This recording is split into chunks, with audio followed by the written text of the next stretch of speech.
नमस्कार बच्चों, आज हम कक्षा छठी की पाठ्य पुस्तक वसंत में से पाठ 5 का अध्ययन करेंगे। पाठ का नाम है अक्षरों का महत्व। इसके लेखक का नाम है गुणाकर मुले। पाठ प्रारंभ करने से पहले उनका परिचय देख लेते हैं। गुणाकर मुले, उनका जन्म 3 जनवरी 1935 को महाराष्ट्र के अमरावती जिले में हुआ। मातृभाषा मराठी होने पर भी उन्होंने हिंदी और अंग्रेज़ी भाषाओं में लेखन कार्य किया। उनकी मृत्यु 16 अक्टूबर 2009 में हुई। तो चलिए पाठ प्रारंभ करते हैं। अक्षरों का महत्व। अक्षरों की कहानी। यह पुस्तक अक्षरों से बनी है। सारी पुस्तकें अक्षरों से बनी हैं। तरह तरह की पुस्तकें, तरह तरह के अक्षर। दुनिया में अब तक करोड़ों पुस्तकें छप चुकी हैं। हज़ारों पुस्तकें रोज़ छपती हैं। तरह तरह के अक्षरों में हज़ारों की तादादों में रोज़ ही समाचार पत्र छपते रहते हैं। इन सब के मूल में हैं अक्षर। हम कल्पना भी नहीं कर सकते कि यदि आदमी अक्षरों को न जानता तो आज इस दुनिया का क्या हाल होता। कोई कह सकता है कि हम अक्षरों को अनादिकाल से जानते हैं। अक्षरों का ज्ञान हमें किसी ईश्वर से मिलता है। अब लेखक यहाँ बताते हैं कि यह जो पाठ है इसमें अक्षरों की कहानी दी गई है। यह पुस्तक अक्षरों से लिखी हुई है और दुनिया में हर रोज़ न जाने कितनी ही पुस्तकें छपती हैं जो कि अक्षरों में लिखी गई हैं। प्रतिदिन अर्थात रोज़ जो है छपने वाले अखबार, समाचार पत्र, पत्रिकाएं, इनके मूल में भी अक्षर ही हैं। अगर अक्षर नहीं होते तो ये भी नहीं होते। लेखक कहते हैं कि अगर अक्षर नहीं होते तो दुनिया कहाँ होती, इसकी कल्पना करना हमारे लिए बहुत कठिन है। लेखक कहते हैं कोई कह सकता है कि जो अक्षर हैं ये बहुत प्राचीन समय से हमारे साथ में चले आ रहे हैं। इसका ज्ञान हमें कहाँ से हुआ? शायद ईश्वर से हुआ। लेखक कहते हैं कि पुराने ज़माने के लोग सचमुच ही सोचते थे कि अक्षरों की खोज ईश्वर ने की है, पर आज हम जानते हैं कि अक्षरों की खोज किसी ईश्वर ने नहीं बल्कि स्वयं आदमी ने की है।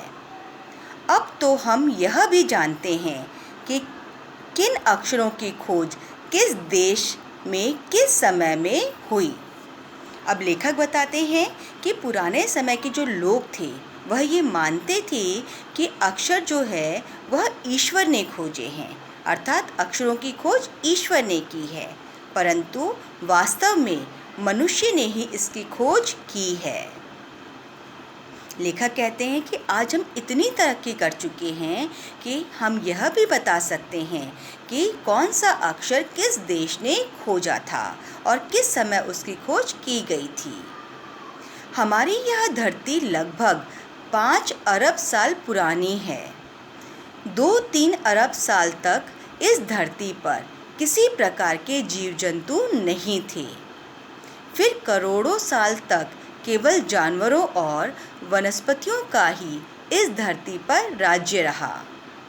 आदमी ने इस धरती पर कोई 5 लाख साल पहले जन्म लिया। धीरे धीरे उसका विकास हुआ। अब लेखक बताते हैं कि हमारी ये जो धरती है ये 5 अरब साल पुरानी धरती है और 5 लाख साल पहले ही मनुष्य की उत्पत्ति हुई है, अर्थात मनुष्य जो उत्पन्न हुआ है, मनुष्य का जो इस धरती पे जन्म हुआ है वो मात्र 5 लाख साल पहले ही हुआ है और तब से ही उसका विकास शुरू हो गया। लेखक कहते हैं कि इससे पहले हमारी धरती जो थी वो शून्य थी, अर्थात उसमें न तो जीव जंतु था न कुछ और था। फिर करोड़ों साल के बाद में जानवरों और वनस्पतियों का जन्म इस धरती पर हुआ और उसके पश्चात इस धरती पर मनुष्यों का जन्म हुआ। कोई 10,000 साल पहले आदमी ने गांव को बसाना शुरू किया। वह खेती करने लगा। वह पत्थरों के औजारों का इस्तेमाल करता था।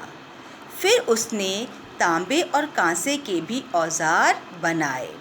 लेखक कहते हैं कि करीब 10,000 साल पहले उसने समूह में रहना सीखा, अर्थात एक से ज़्यादा इकट्ठे होकर रहना सीखा और खेती करना प्रारंभ किया। और खेती के लिए उसने पत्थर के हथियार बनाए। उसके बाद में तांबे और कांसे के भी हथियार बनाने शुरू किए। प्रागैतिहासिक मानव ने सबसे पहले चित्रों के ज़रिए अपने भाव व्यक्त किए, जैसे पशुओं, पक्षियों, आदमियों आदि के चित्र। इन चित्र संकेतों से बाद में भाव संकेत अस्तित्व में आए, जैसे एक छोटे वृत्त के चहुं ओर किरणों की घोतक रेखाएं खींचने पर वह सूर्य का चित्र बन जाता है। बाद में यही चित्र ताप या धूप का घोतक बन गए। इस तरह अनेक भाव संकेत अस्तित्व में आए।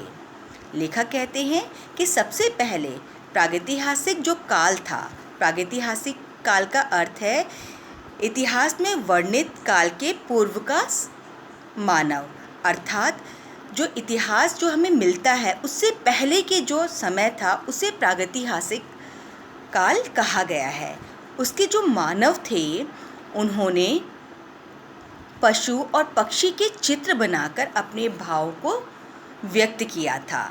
उसके बाद में चित्र संकेत से भाव संकेत बने, जैसे एक वृत्त बनाया और उसके चारों तरफ किरणें बना के उसको सूर्य या धूप को दर्शाने का प्रयास किया। तब जाकर काफ़ी बाद में आदमी ने अक्षरों की खोज की। अक्षरों की खोज के सिलसिले को शुरू हुए मुश्किल से 6,000 साल हुए हैं, केवल 6,000 साल। अब लेखक बताते हैं कि उसके पश्चात करीब 6,000 साल पहले अक्षरों की खोज शुरू हुई। इसके साथ ही एक नए युग की शुरुआत हुई। तो बच्चों, आज हम इस पाठ में बस यहीं तक अध्ययन करेंगे।